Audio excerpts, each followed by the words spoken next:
a sua renda deveria ser maior que esta que você declarou. Não, a Receita não vai fazer isso. A Receita tem outros meios para checar, vamos dizer assim, o cartão de crédito, a própria movimentação bancária, e jamais pegaria o próprio dado da Secretaria da Fazenda, que ele está colaborando com o governo, num certo sentido, ajudando na fiscalização, e usar contra ele mesmo.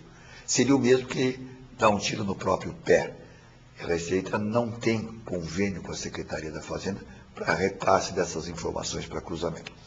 Mas quem recebeu pode colocar na ficha rendimentos não tributados.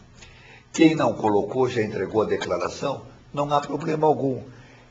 Não precisa fazer uma retificação só por esse fato, porque isso não vai afetar o cálculo do imposto.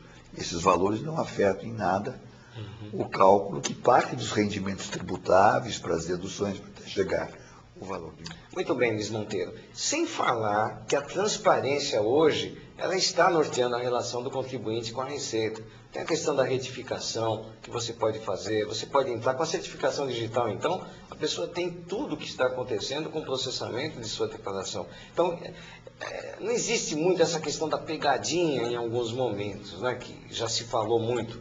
É tudo um jogo às claras, o contribuinte pode chegar lá e ver o que está acontecendo, pode retificar. Tem contribuintes que você fala em retificação e, meu Deus, tem que vir um calmante junto, né? Só que isso mudou. Mudou bastante essa relação. Mudou.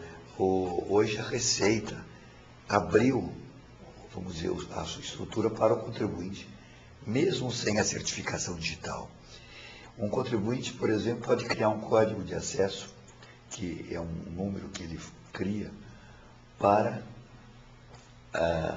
ter acesso à sua declaração, aos seus débitos, saber dos motivos pelos quais a declaração está em malha. Porque às vezes a declaração cai em malha. Por exemplo, ele esqueceu de colocar o rendimento de um dependente, esqueceu de colocar um aluguel. O fato dele ter esquecido alguma coisa para em malha. Mas ele pode saber qual é o motivo. Jogo aberto. Não vai ficar naquela apreensão. Não é? E não precisa ficar esperando mais 5 anos. Ele vê, opa, realmente esqueci essa fonte pagadora. Então, ali mesmo ele retifica, envia online e a declaração dele sai em malha. Resolvido. 60% dos declarantes que caíram em malha no ano passado saíram através de declarações retificadoras feitas online esse ano. E além do mais, se ele não conseguir sair da malha, ali mesmo no extrato da declaração, lá no espaço digital da Receita Federal, ele pode agendar um dia e uma hora para levar os documentos que o próprio sistema diz quais documentos ele deve levar que precisam ser esclarecidos. Perfeito. Agora vamos pensar em evitar que a pessoa caia na malha. Então eu vou agora apontar aqui num bate-bola algumas coisas pontuais que costumam acontecer muito para a gente tentar orientar as pessoas. Por exemplo, a questão da pensão alimentícia. O indivíduo ou a indivíduo recebe a sua pensão alimentícia para um filho, coloca o dito cujo ou a dita cuja como dependente, não é? Na sua declaração, e não soma os valores da pensão. Isso é uma causa comum de malha fina, não é, Luiz? Como é que se pode evitar esse acontecimento? É bom lembrar que o que é dedutível é apenas a pensão alimentícia judicial. Se ele dá uma pensão por mera liberalidade dele, não é dedutível. Agora, quem faz uma doação, paga uma pensão alimentícia judicial, para si é uma dedução. Agora, para quem recebe, é um rendimento tributável recebido de pessoa física, seja a mulher, sejam os dependentes, os filhos ou filhas. Então, agora quem recebe uma pensão também não pode ser dependente. Então, não pode figurar nem na declaração da mãe nem do pai. E, às vezes, é bom ele tirar o CPF para os dependentes, e aí ele informa que pagou 15 mil para cada dependente ao longo do ano passado todo. Se ele informar o CPF da esposa, aquilo vai carregar o CPF da esposa e ela terá que pagar o imposto. Então, isso é perfeitamente possível. Dividir a pensão alimentícia judicial para os dependentes que efetivamente estão sendo beneficiários. O planejamento tributário ilícito é uma coisa dentro da lei e que pode atenuar, pode evitar que uma pessoa que teria restituição a receber passe a ter imposto a pagar. Exato. Não é? E o que é muito importante, se colocou como dependente um filho que recebe uma pensão, precisa somar o valor da pensão nos rendimentos. Exato. É na saúde e na doença. Claro. Se você quer se beneficiar do abatimento que o fato de ter um dependente origina, você também deve gerar todos os créditos para aquele dependente. Por exemplo, se ele faz um estágio, recebeu lá 5 mil ano passado, tem que colocar. Ah, mas não atingiu o limite. Mas se ele teve rendimentos, tem que colocar, porque as fontes pagadoras informam a Receita. E mais tarde ele vai ter problema. Puxa, eu pus meu filho aqui, usei o limite de dependente, usei a instrução, paguei o seguro-saúde dele, mas esqueci de colocar o rendimento dele. E às vezes ele verifica isso na malha e ele próprio fala, não, eu vou retirar esse declarante, esse dependente da minha declaração. Tira o dependente, tira a instrução dele, a escola, o plano de saúde, e também não fica obrigado a colocar o dependente. Isso é muito comum e é um dos motivos pelos quais os contribuintes fazem retificações nas declarações. Você falou em esquecimento.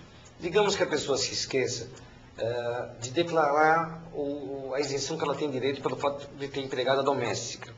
Empregada doméstica ou empregado doméstico também dá direito a uma dedução. Então muitas pessoas acabam sendo obrigadas a pagar o imposto, mas ela faz tudo quanto é conta, fez tudo direitinho e ainda está dando um saldo a pagar, porque esqueceu de colocar esse aspecto do empregado. Relembra para a gente, Luiz Monteiro, a questão da empregada doméstica. Como se deve usar aquilo que se pagou para diminuir?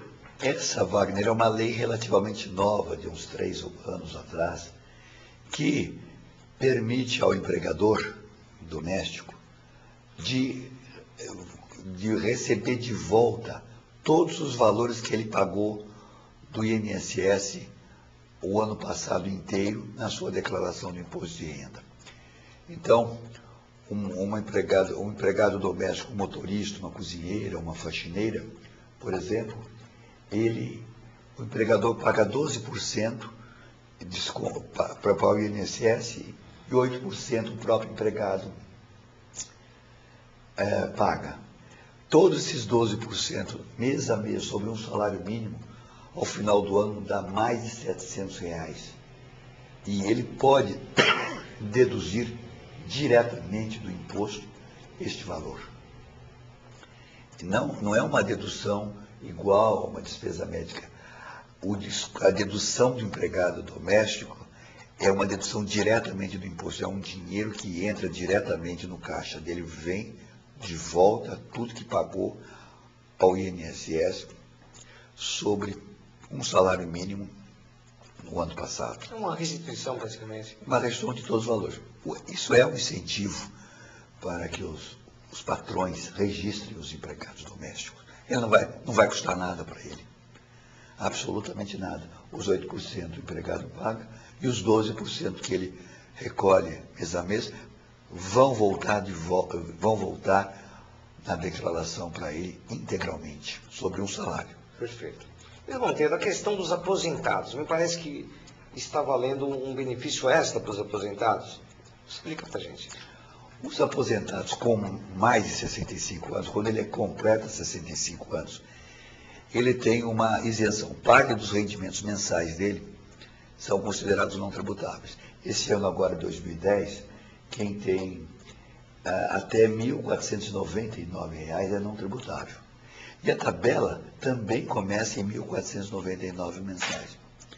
Então, só quem ganhou R$ 2.998 por mês, batendo na trave, é que a partir dali teria que pagar alguma coisa. Anualmente, a tabela mensal e tem a tabela anual, que a tabela anual são 12 tabelas mensais. Quem tinha mais de 65 anos no passado, tem uma isenção dos rendimentos de pensão e de aposentadoria de R$ 17.215 também. Então, só se ele teve rendimentos superiores a 17.215 vezes 2, é que ele teria algum cálculo de imposto a pagar.